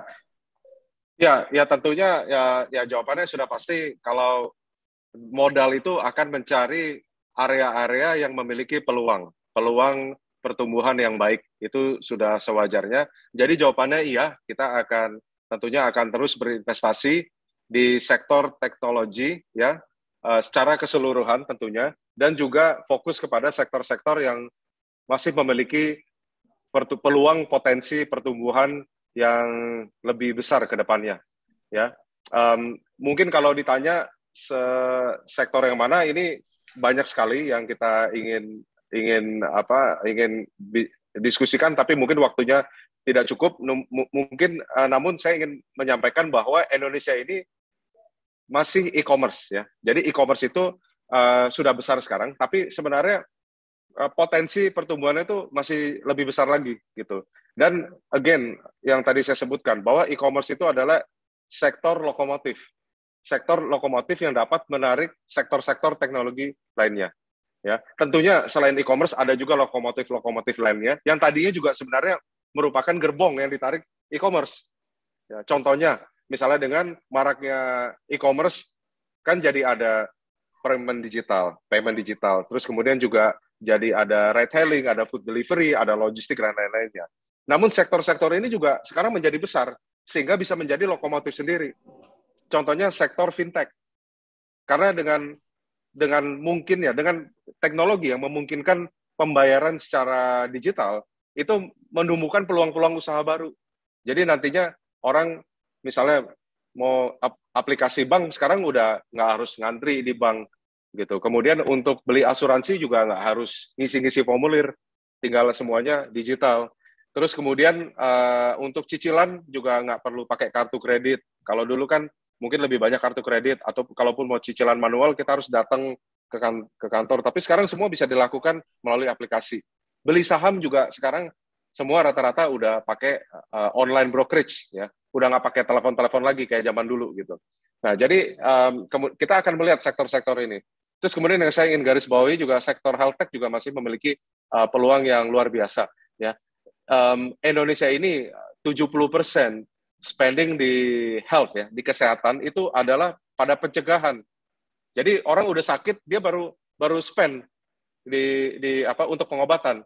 Sorry, tadi saya koreksi, bukan pencegahan, pengobatan. Jadi 70% di-spend di pengobatan. Padahal sebenarnya yang benar itu harusnya di pencegahan. Nah, spending di pencegahan itu masih sedikit sekali, 1-2%. Jadi orang Indonesia itu kalau sakit, dia baru ke dokter gitu. Padahal sebelum sakit juga kita bisa ke dokter untuk general check up, ya, atau kita memperhatikan nutrisi-nutrisi yang kita makan, kita berolahraga dengan baik dan sebagainya. Ya, jadi masih sedikit sekali yang kita lihat di sektor health tech yang pencegahan ini. Dan salah satu bidang pencegahan adalah deteksi dini, ya, DNA screening, ya, terus unifikasi data. Daripada kita punya hasil indikator kesehatan. Ya, mungkin sampai situ dulu. Nanti saya jawab lagi kalau ada pertanyaan. Baik, terima kasih Pak David. Dan di sini juga saya mengundang juga Pak Raju. Anytime you want to jump in dan ikut menjelaskan, silakan ya. Saya akan melanjutkan ke pertanyaan berikutnya. Ini dari Mas Fahmi Ahmad. Dia juga menanyakan tentang daya saing digital nih. Tadi kan kita lihat memang daya saing digital Jakarta khususnya dan tentunya Jabodetabek ini sangat tinggi. Tapi untuk di luar Jabodetabek ini gimana strateginya nih? Nah ini silakan ya Pak David juga dan Pak Raju juga tentunya ya. Apa yang perlu menjadi perhatian investor untuk investasi di luar Jabodetabek? Silakan. Mungkin siapa yang mau duluan? Kalau mau gantian Pak Raju dulu. Ya, Pak Raju dulu. Oke. Coba saya baca lagi pertanyaannya. Pertanyaannya kan tentang bagaimana perhatian investor untuk menyasar atau berinvestasi di luar Jabodetabek. Nah, kalau dilihat dari data tadi kan terlihat bahwa pemerintah daerah ini juga perhatiannya pesat.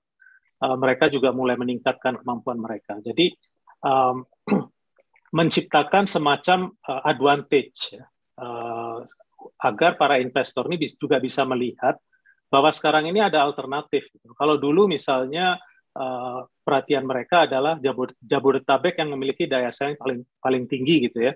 Tapi sekarang udah lebih banyak yang lain. Sehingga buat mereka ini sebenarnya adalah diversifikasi. Nah, adanya diversifikasi itu juga bisa diikutin dengan yang tadi salah satu pilar, yaitu dari segi masyarakatnya, misalnya dari segi peningkatan kemampuan dari personel-personel digital yang ada di daerah. Semua ini akan membuat investor itu makin tertarik untuk masuk ke Indonesia dan pilihannya banyak gitu. Dia tidak harus hanya ke Jabodetabek, dia bisa ke daerah-daerah yang lain juga. Jadi ini secara keseluruhan it's a positive thing buat Indonesia.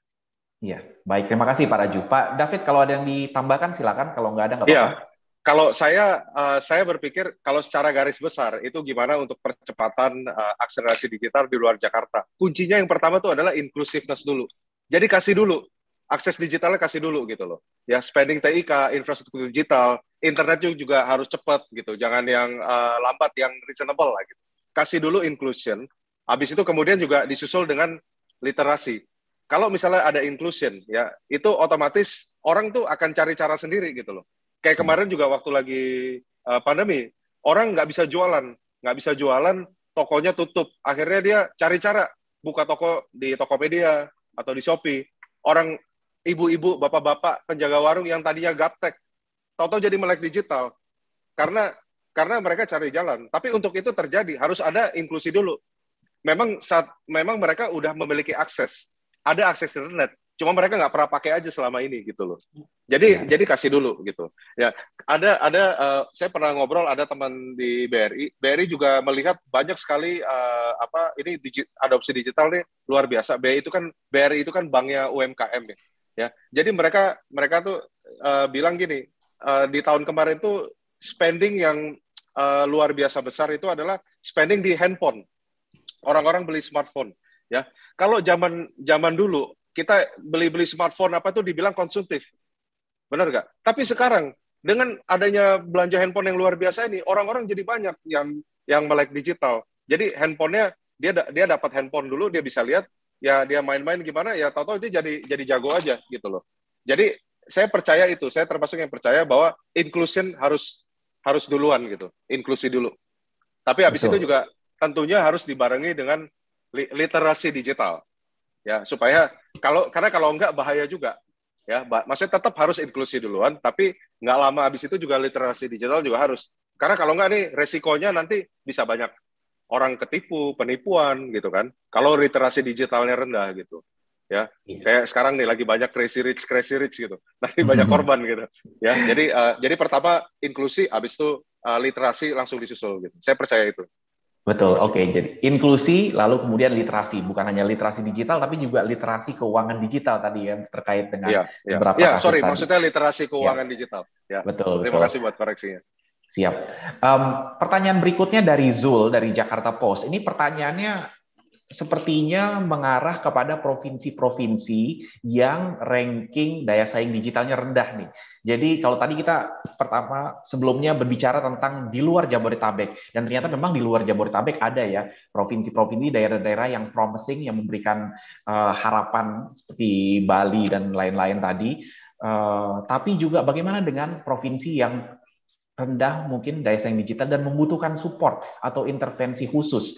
Apakah ada nih minat investasi dari perusahaan-perusahaan digital terhadap provinsi ini? Dan kalau ada, bagaimana membangkitkannya? Silakan, siapa dulu nih? Pak David dulu mungkin? Oke, ya. Jadi jawabannya sama yang tadi saya bilang. Harus adalah inklusi dulu. Jadi salah satu inklusi itu ya dengan perbaikan infrastruktur internet, akses digitalnya harus diperbaiki.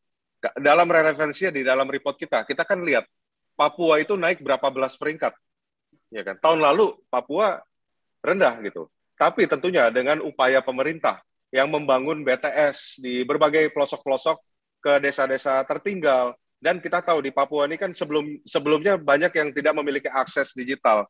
Tapi selama 2 tahun terakhir itu pemerintah banyak memperbaiki dan mengimprove infrastruktur digital, terutama di daerah Papua, baik itu dengan BTS maupun VSAT ya, Very Small Aperture Terminal, satelit langsung gitu. Itu banyak banget tuh VSAT di daerah itu digelontorkan ribuan oleh Kominfo, dan kita lihat Papua yang tadi nggak ada akses digital, dengan ada akses digital, walaupun aksesnya belum sebagus Jakarta dan Jawa Barat, Jawa Timur, tapi itu aja impact-nya udah langsung luar biasa. Skor DCI-nya langsung loncat. Gitu. Jadi itu caranya. Nah, tentunya memang kalau tadi pertanyaannya apa minat investasi dari perusahaan-perusahaan digital, ya kalau sudah demikian, ya pasti perusahaan digital akan melihat peluang ini. Oh, di Papua nih lagi naik. Jadi pasti banyak startup-startup yang ke sana juga. Gitu. Tapi ya jangan suruh startup ke sana dulu kalau belum ada internet, gitu kan. Jadi ini udah benar gitu. Jadi memang pemerintah dulu yang sebagai agent of change yang melakukan national service, dia bangun infrastruktur ya. Habis itu literasi digital dilakukan, ya otomatis bisnis akan berkembang. Ya. Ya, terima kasih Pak David. Pak Raju, silakan kalau ada yang ingin ditambahkan sambil saya mengingatkan kepada peserta bahwa kita waktunya dibatasi sampai 11.30, yaitu 6 menit lagi. Kalau masih ada pertanyaan, silakan segera dituliskan. Nanti kalau ada yang belum dijawab akan kita bacakan sekaligus semuanya. Sementara silakan dari Pak Raju mungkin ada tips untuk daerah-daerah yang masih rendah ya. Ya, mungkin saya ambil contoh yang simpel saja Pak Mulia. E-logistik misalnya ya, salah satu yang tadi kita bahas. Kalau saya adalah satu perusahaan e-logistik, kemudian saya menggunakan platform, saya punya mitra-mitra gitu ya. Ada daerah-daerah yang tadi tingkat daya saing digitalnya tinggi, maka lebih memudahkan gitu buat saya. Namun ada daerah-daerah yang masih rendah nih daya saingnya. Sehingga bagaimana saya bisa mengembangkan usaha itu sampai ke daerah sana kalau misalnya platform saya ini tidak bisa dipakai gitu, mitra-mitra saya di sana belum bisa menggunakan, apakah itu karena infrastruktur atau karena tingkat literasinya gitu. Karena itu makin merata, makin meningkat, akan makin bagus. Itu aja tambahan dari saya.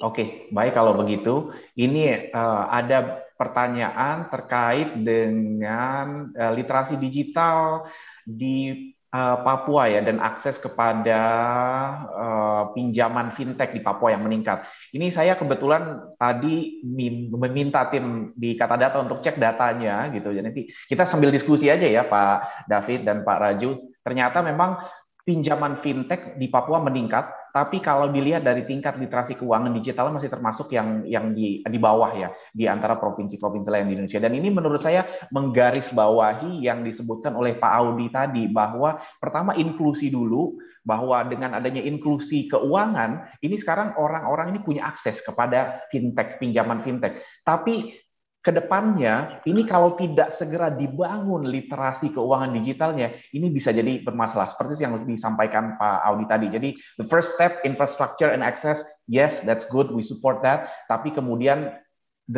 pekerjaan beratnya ini adalah meningkatkan literasinya ini ya. Setuju Pak? Ada tambahan lagi? Ya, dari saya tidak ada Pak. Penting. Oke, baik kalau begitu. Nah, tadi ini juga ada skor dari Tabita dari Deal Street Asia yang mengatakan beberapa provinsi sepertinya peringkatnya membaik, tapi ada beberapa provinsi yang skornya berkurang. Contohnya ya ada Banten, Jawa Timur, Bali. Apa yang terjadi ketika skornya berkurang ini? Mungkin bisa dikasih pandangan, Pak. Kalau itu skornya tidak berkurang, ya. Jadi kalau peringkatnya turun, itu bukan berarti dia tuh mengalami kemunduran, enggak. Karena kita melakukannya ini kan dengan relativity. Jadi yang kita lakukan bukan dari jumlah nominal skornya, tapi lebih ke peningkatannya. Jadi misalnya gini, kalau misalnya satu provinsi dia cuma tumbuhnya 5% tahun ini, ya, dibandingkan provinsi lain yang tumbuhnya 10%, otomatis provinsi yang tumbuhnya 10% itu akan menjadi peringkat yang di atas. Jadi dia peringkatnya naik, walaupun secara nominal mungkin skor perusahaan daerah yang tadinya tumbuh 10% itu mungkin di bawah yang tumbuhnya hanya 5%. Ya, jadi ini perlu digarisbawahi. Ya, provinsi-provinsi yang mungkin turun gitu, itu bukan karena mengalami kemunduran, tapi karena provinsi-provinsi lain yang tadinya ketinggalan, dia catching up saja gitu. Dan wajar kalau misalnya provinsi yang skornya udah besar sekali, karena kalau udah semakin besar kan pertumbuhan kan akan melambat, ya. Tapi kayak Papua contohnya, dia dari benar-benar dari bawah, dia naik 16 peringkat, tumbuh luar biasa berapa persen, tapi tetap skornya masih jauh di bawah misalnya yang nomor 1, contohnya DKI Jakarta yang skornya 74 gitu. Jadi tidak ada yang mengalami kemunduran, semuanya mengalami peningkatan. Itu juga sebabnya kenapa median skornya semakin sempit. Sekarang ini cuma 47-48 skor. Yang tadinya tuh 67. Jadi gap-nya tuh, tadinya tuh gap dari antara provinsi yang digitalnya bagus dengan provinsi digital gede, makin lama tuh makin kecil. Gitu. Jadi itu yang saya pengen garis bawahi. Jadi bagus sebenarnya. Ini semakin merata. Kita sudah mengarah ke arah yang benar. Cuma sekarang gimana caranya? Kita bisa lebih cepat lagi melakukan adopsi digital ini. Makanya kita bikin report ini sebagai bahan masukan dan pertimbangan kepada berbagai pelaku usaha stakeholder supaya mereka bisa mengambil policy dan strategi yang tepat dalam menuju era keemasan digital Indonesia. Iya, baik. Tepat sekali yang disampaikan oleh Pak David ya, bahwa skor indeksnya sendiri adalah skor relatif membandingkan antar provinsi. Jadi ketika sebuah provinsi skornya turun, itu mungkin bukan berarti dia mengalami penurunan, tapi adalah yang terjadi provinsi-provinsi lain yang naiknya lebih cepat. Nah, untuk melihat data-data detailnya, jadi bukan hanya angka yang relatif ya antar provinsi, tapi juga angka detail setiap provinsi dalam hal indikator, silakan teman-teman download laporannya. Di situ datanya sangat lengkap, bahkan setiap provinsi dibuatkan profilnya 2 halaman untuk tiap provinsi ya. Data-datanya sangat lengkap di sana. Dan itu ya tadi ada satu pertanyaan menanyakan strateginya apa untuk provinsi yang masih ketinggalan. Ya sebetulnya bisa dipelajari dari data itu. Apa skor yang paling rendah? Indikator apa yang skor yang paling rendah untuk provinsi tersebut? Yaitu dijadikan prioritas bagi pekerjaan pemerintah provinsi untuk menggenjot agar jangan sampai terlalu jauh ketinggalannya. Mungkin gitu ya.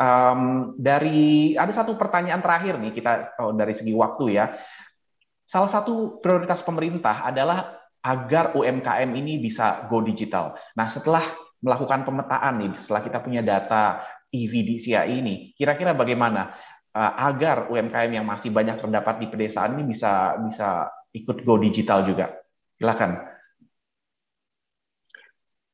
Jadi gini, pertama mereka harus melek digital dulu ya. Kedua, setelah ada yang akses digital, ini kan baru aksesnya aja infrastrukturnya. Salah satu pilar penting adalah digital society tadi kan, dari 3 pilar. Nah, apa itu digital society? Tentunya sumber daya manusia juga harus diberikan keterampilan, edukasi, ya, edukasi digital, ya. Gimana cara mereka memanfaatkan big data? Gimana cara mereka menganalisa report-report? Mungkin mesti diajarin tuh terminologi kalau mereka misalnya mereka punya toko di Tokopedia, kemudian ada dashboard-nya, ada page view, ada MAU, DAU, itu semua mesti diajarin. Ya, jadi pelatihan juga penting. Pelatihan agar sumber daya digital kita lebih baik. Ya, karena teman-teman mungkin yang di daerah-daerah yang bukan di kota, ya, mungkin kalau boleh diasumsikan tingkat keterampilan digitalnya tuh mungkin masih di bawah yang udah berada di kota besar gitu. Nah, ini perlu di level up supaya sama gitu, supaya jangan ketinggalan. Jadi sama-sama bisa melek dan bisa memaksimalkan semua peluang digital dengan baik. Itu kalau dari saya. Mungkin dari Pak Raju ada. Silakan Pak Raju kalau ada. Ya, saya setuju dengan apa yang Pak David katakan. Memang framework yang tadi dipresentasikan itu kan menunjukkan sebagai sebuah rumah itu memang harus mencakup semua ya kalau mau maju ya. Tidak kalau hanya 1 atau 2 kemudian ya seperti tadi. Dan juga bicara tentang masyarakat atau society yang digital ya itu seperti tadi saya presentasikan harus ada kurikulumnya, pendidiknya harus punya kompetensi gitu kan. Kemudian juga bukan hanya belajar, tapi juga ada arena untuk menerapkannya gitu. Nah, inilah semua yang akan memajukan. Jadi memang harus sinkron ya. Tidak harus semuanya kecepatannya sama gitu, tapi semuanya harus maju. Ya, baik. Terima kasih Pak Raju dan Pak David. Izinkan saya untuk mengakhiri sesi presentasi dan tanya jawab ini dengan sedikit summary bahwa untuk mencapai era keemasan ekonomi digital, Indonesia ini perlu memprioritaskan 5 aspek ya. Pertama tentunya sebagai dasar dari building block adalah pembangunan infrastruktur TIK, lalu kemudian pemerintahnya juga harus digital, efisien, transparan, lalu kemudian talenta digital. SDM-nya juga harus menguasai teknologi digital, lalu kemudian juga di berbagai sektor, berbagai bisnis, mulai dari kesehatan, pendidikan, pariwisata, logistik, semua juga harus mengadopsi digital, dan tentunya semua ini agar kita betul-betul bisa mencapai era keemasan, kita juga harus memastikan bahwa ekonomi digital ini berkelanjutan secara lingkungan, secara governance juga. Baik, demikian saya pikir ini sebuah diskusi yang sangat seru berdasarkan pertanyaan-pertanyaan yang juga sangat seru dari teman-teman jurnalis. Terima kasih untuk pertanyaannya dan jangan lupa download reportnya ya. Saya kembalikan kepada MC kita Mbak Mona. Terima kasih. Thank you Mas Muli. Terima kasih teman-teman media yang sudah antusias bertanya. Tadi ada The Jakarta Post, Deal Street Asia, Kontan. Terima kasih Pak David, Pak Raju. Sebelum kita bubaran ya, karena pasti sudah pada lapar mau makan siang. Saya minta sedikit lagi waktunya untuk kita foto bersama dulu. Boleh, silakan melihat ke arah kamera di perangkatnya masing-masing. Saya akan memulai dengan aba-aba hitungan mundur ya. Dari 3, 2, 1. Oke, sudah capture, sudah 2 kali malah. Oke, terima kasih semuanya. Sekali lagi, Mas Muli, Pak David, Pak Raju, terima kasih atas waktunya dan insight-nya pagi ini. Terima kasih, sahabat, teman-teman media sekalian yang sudah bergabung. Saya kembali mengajak teman-teman untuk mengunduh ya, download report konferensi pers di www.east.vc/DCI yang menghadirkan data dan informasi daya saing digital tanah air. Sekian konferensi pers peluncuran laporan East Ventures Digital Competitiveness Index 2022. Salam sehat, stay safe, selamat siang, sampai jumpa. Since 2009, East Ventures has been involved in the development of technology and efficient digital infrastructure in Indonesia. We have witnessed tremendous growth of the digital ecosystem in the last decade. When the COVID-19 pandemic hit Indonesia in 2020, it became a game reset. Yet, the nation's ability to overcome the crisis, combined with high digital adoption, has brought us into a new chapter. 2022 is the next normal, and it is the right moment to move faster to further optimize the digital ecosystem. Indonesia will soon be able to enter its digital golden era.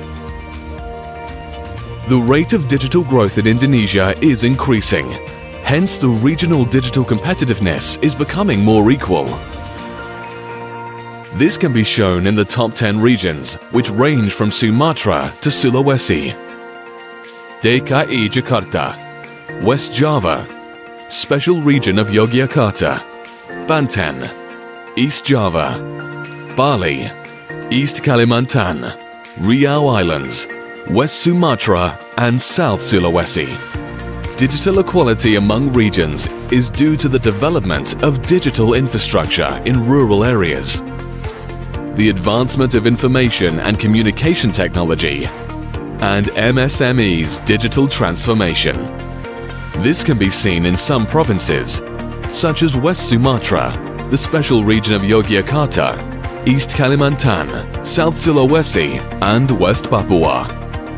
This year forward, the digital economy will continue to grow, accelerated by digital technology innovations. Information and communication technology as the foundation will play a key role to catalyze the digital government, digital society, and certainly the digital business. This includes the sectors from e-commerce, logistics and transportation, financial, tourism, education, healthcare, and many other sectors. With all the growth we are experiencing, it is also important to drive the sustainability of the digital ecosystem. And it can be achieved through the implementation of the environmental, social, and governance, or ESG approach. These sectors can only be accelerated when all stakeholders work not in silo, but hand in hand. And these solid building blocks will pave our way towards Indonesia's digital golden era.